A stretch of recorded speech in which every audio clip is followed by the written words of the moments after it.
Welcome to the Taking Care of Tutu podcast. I'm your host, Meg Obanoff, and today we have the pleasure of speaking with Jackie Boland from the AARP. Jackie, welcome to the podcast. I'm so happy to have you here.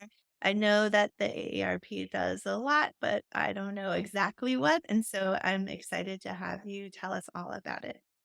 I'm excited to be here. Thanks for having me. Um, so tell me a little bit about what your role is at the AARP and why you wanted to work there. Okay. Well, I'm the community outreach director for AARP Hawaii. So I pretty much plan all the public facing offerings that we do in partnership with volunteers and also community partners. And I love working at AARP. I worked here for 29 years, if you can believe it. 29 years. Wow. Yeah. Awesome. And I think there are so many things to love about it, but what I really enjoy is being able to tell a story about what's going on in our local communities that will help connect people to the resources that they need. Sometimes people don't even know what they need until they hear a story, right? And they go, "Oh, I I need that. relate to that. That's me. I that's my story." Or, you know, um, people, will sometimes say to me, why didn't you ever tell me that you folks did this? I never knew you did this." And I'll say, "Well, I've been telling you for 20 years, but it's only now that you're ready to hear it." So Right. I think what's just fun for me is when you can tell the story just right and people can recognize their situation and go, Mhm. "Yes, that's me and I need that." And it just helps Wonderful. change everything for them. Another thing that you folks have coming up that you were mentioning to me before I told you I wouldn't be able to upload this podcast fast enough is tell me what you guys are doing tomorrow with the senator. So we're doing a telephone forum called Social Security Mythbusters with Senator Brian Schatz and also Tom Nichols, who's the head of AERP's national policy group looking at Social Security. And Oh, tomorrow is great. actually Social Security's 89th birthday. So, Great. this Timing. program, as most people know, this program is kind of the bedrock of financial security for the majority of Americans. And we want to celebrate it. Also, kind of talk through some of the myths that are out there about the future of Social Security and really drill down into what the actual situation is and what needs to happen to make sure that Social Security is there for the future. So, So people can call in to listen to the talk. yes, people can call in, or if they're an AERP member with a landline, they will get a phone. But again, if you go to that aerp.org/local website, it's a featured event on there and you can get that toll free number right off the site. And if someone is listening to this after tomorrow, will there be a recording of that anywhere? We will be recording it, but I think what I would say is that AERP is committed to making sure that Social Security is there for both current and future generations. Mhm. And you will be seeing a lot of activity from AERP in the next 10 years as Yeah. we gear up. A lot of people don't realize that Social Security is projected to have about a 20% budget shortfall as of 2035. Mhm. And so what that means is that you would receive 20% less in your Social Security check Yeah. if which is about, I think, $4,000 a year on average, which might not make or break some people, but it might, right? And so what we wanna do is educate people about what's going on and get them to start thinking about how they would like to face this situation, what they want Congress to do. So you'll be seeing a lot from AARP on our website, local events. This is just the first of many. So you're working for AARP Hawaii, so that's all the whole state. Is that right? Yes. Okay. And so maybe let's just I want to hear about all of it, but maybe do you want to start with what's the AARP doing on the island of Maui since that's where I'm located? Of course.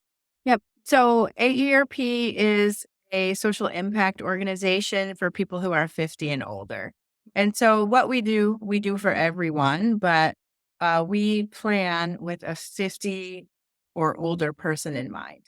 And I work in partnership with volunteers and other organizations to basically host educational events that people will find useful or connect people to an advocacy opportunity that will result in a public policy that's going to improve their lives. Or sometimes we do what we call fun with purpose, where we identify something fun that will connect community members with each other. So our big upcoming activity that we're doing is this event. We're calling it the Maui Aging in Place workshops. And that's on Saturday, the 24th of August. And you're one of the speakers. Thank you. But what we'll be doing is we'll have a resource fair of local nonprofit and government providers who can answer people's questions. And we've basically designed 6 different workshops that we think will help people age more successfully on Maui. So people will be able to select up to 2 workshops or just one if they want to, or they can just go to the resource fair. But the whole idea is that it takes a little bit of planning to age successfully. And people don't always know of the resources that are right around them. And that's what we want to provide them with, is just information that can help them plan ahead, make the right choices that are ultimately going to help them live their best life. What inspired AARP to make supporting caregivers the number one focus in the state of Hawaii? Well, I can tell you, when we first moved into Hawaii, we had a meeting with all the Aging Network stakeholders that we could get to attend on every island. And we just said, we're moving in. Our goal is to help people 50 and older. We don't want to duplicate. What is the biggest need in Hawaii? And every group on every island said caregiver support. And at the time, it was not a national priority, but it became Hawaii's number one priority. And part of that is, about 1 in 5 people over the age of 18 in Hawaii is providing care for an older person. And it can be so costly mentally, physically, financially. And for a while, when we first started working on it, caregivers themselves did not know that what they were doing was called caregiving. So we couldn't even figure out how to talk to them. Because if we said, hey, we're going to have a caregiver workshop, they would think that what we meant was we were having a workshop for paid care providers. So just trying to shape the public dialogue so that caregivers would recognize themselves. I remember we used to run ads that would say, if you mow your parents' lawn, if you make them meals, if you help them organize their money, if you drive them to the doctor. Yes. It's so funny. For about 5 years, every time we talked about caregivers, we would have to define what we meant. But I think the tide has turned and people are starting to understand that, yes, if they're putting all this time in to help their parents, their aunties, their uncles, they are indeed caregivers. And do you remember what year it was that AARP came to Hawaii? 2000 was when we opened our state office, but we've had a presence in Hawaii since the 60s through our chapters, but our office opened in November of 2000. So as 24 years ago, it was not recognized as priority in other states, but here it was already recognized as the main priority, and it still is. Oh yeah. Yeah. It's still our number one priority. We, every year at the legislature here, AARP advocates for kapuna care dollars, which are basically dollars that come from the state into the counties so that they can fund things like companion care, Meals on Wheels, home and community-based services like transportation. So that's always one of our number one priorities. And for a while, kapuna care wasn't part of the general budget. So every couple of years, we had to basically get that money again, and for years and years and years. And then finally there was a shift. So it's not quite as hard as it was. But of course, those dollars don't reach all the people they need to reach.